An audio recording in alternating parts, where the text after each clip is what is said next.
whenever I run into a spiritual crisis, my way of dealing with it is to go out and buy another spiritual book, and which I don't read. But next time I run into another spiritual mud bath, I go out and buy another book. In fact, I buy several at one time. So, which gives you a clue to the nature of the mind, as you know. It's all about the self. I'm talking about the egoic mind. And so that egoic mind has no idea what the possible human is. Or at least it thinks that the possible human is just the wanting something. Now, in this culture, we've made that into an ideology. We made that into a science. We made it into a philosophy of life. So that the North American belief, or the belief of any materialistic society, but particularly capitalist society, is that the nature of the human being is to be selfish, to be acquisitive, to be aggressive, and to be competitive. And this is who we actually are. And you know what? Scientists will actually find for you the selfish gene. There's even a book written with that title. Now that's not science, it's ideology.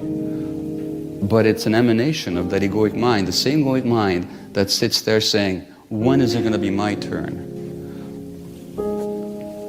I could complain. Why can't I have that experience that other people have had of the being and the presence and the stillness and the unity and all the beauty? Or actually, I could actually notice that I've never stayed still long enough for that to happen. I've not trained my mind in that particular way. And that's, of course, I'm so excited to working with Sadhguru in his course, because I can see right away that it'll get me out of my mind. Out of your mind is supposed to be a bad thing. What are you, out of your mind? Thank God I'm out of my mind, finally, you know.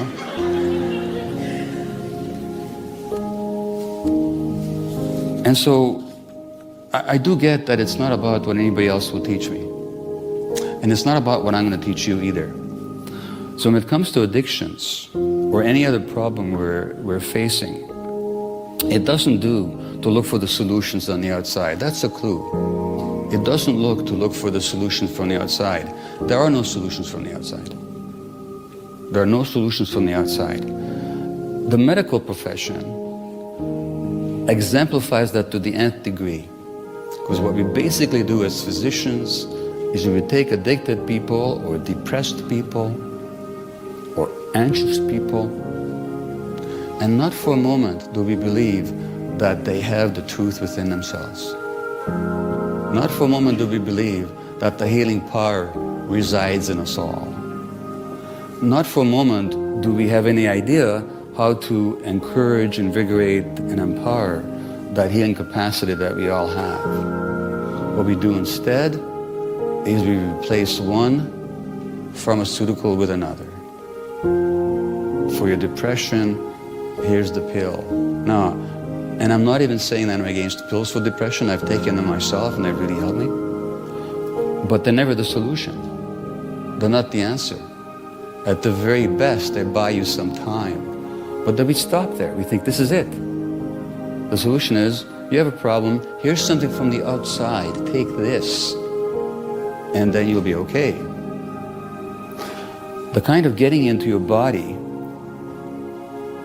that Sadhguru was initiating here, and the kind of looking at the nature of our mind that I'm encouraging in this conversation never occurs to the mainstream healing profession in this country or in this Western world, which is why we're so far away from understanding or being able to solve any problem at all. Now, the first thing we have to understand is that when we have a difficulty, any kind of difficulty at all, there's two ways to approach it. So you can say, I have a problem with addiction, or my son or daughter has a problem with addiction. And how do I get rid of this problem? But as the spiritual teacher Almas points out, he says all the difficulties you experience, all the problems you have, exists quite simply because you don't want to grow up. On some level, we don't want to take responsibility. So the question is how to take responsibility. And furthermore, he says that the reality is that every problem that we have can be looked at two ways. We can look at it as a difficulty to get rid of, or we can look at it as a message from our true selves. We can look at it as something to overcome and get through, or we can see it as a possibility of learning. And he says that all the difficulties that we have are actually designed for us by a part of ourselves that loves us so much that it'll create extra difficulties for us if we don't get the message. What else can it do? So that I've actually had people with cancer come and say to me, you know what, this cancer is the best thing that ever happened to me. And I've had people who've overcome addictions say to me, the addiction which gave me HIV is the best thing that ever happened to me. Now, what on earth are people talking about? And I don't say that I recommend those ways of learning. But what they are saying is that those difficulties woke them up to the necessity of getting to know themselves. That the cancer woke them up to the necessity of getting to know themselves and to accept themselves, and yes, to love themselves. And but for those experiences, they were too stubborn to learn. They were just going to stumble along life, living an alienated existence, and they were never going to wake up to who they really were. So what Amos is saying is that any problem comes along not in order to make our lives miserable, but actually in order to make our life less miserable. And the suffering that it imposes is an attempt to wake us up. And if we wake up, we'll have a reason to be grateful. Again, I'm not saying that I recommend either cancer or addictions as a way of learning, but what I am recommending is that if they do come along, or if anything comes along, we take it as an opportunity to learn. We take it as a God-given gift that is here to wake us up. And unfortunately, many of us need many wake-up calls, and I'm not somebody who's very quick to learn.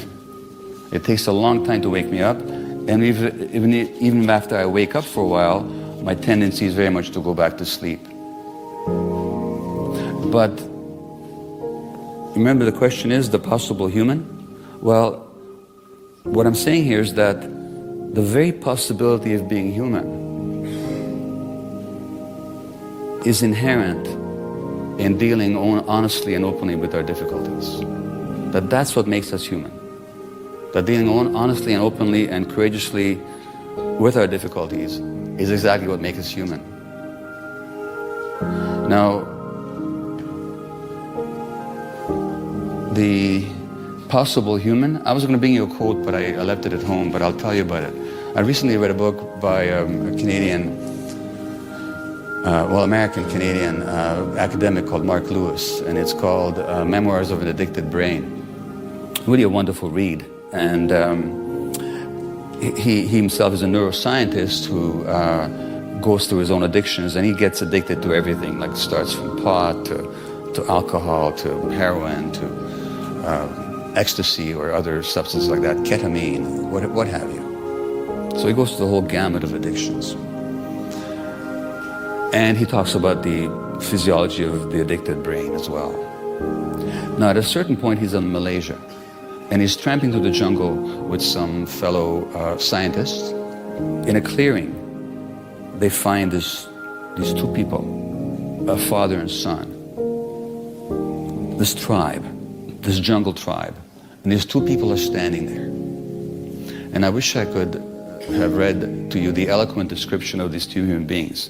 But the fundamental sense of it is that they are two real people, absolutely grounded in themselves, comfortable with who they are, confident about who they are, not at all egotistical, neither afraid nor aggressive, and they feel safe and very much rooted in their world.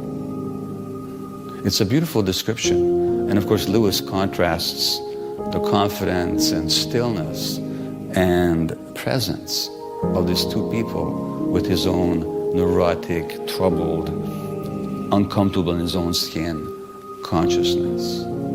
And he says it's possible to be like that the very possibility of being like that excited him. So when we talk about the possible human, we're not just talking about some faraway ideal that maybe will exist at some point in the future. And there's a kind of an idea these days that we're evolving to something higher. I don't go along with that.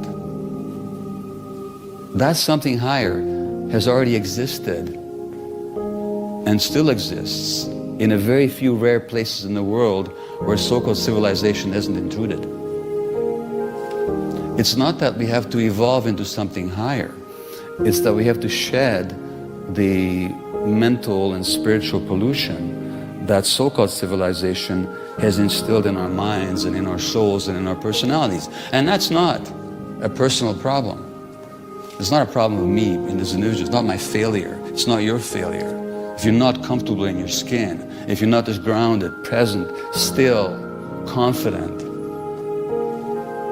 self-regarding, in a positive sense, individual, that's not your personal failure. This is the culture that we live in. But that possibility is inside all of us. That's our true nature. That's actually who we are. So we're not talking about some future evolution. We're talking about what's here right now.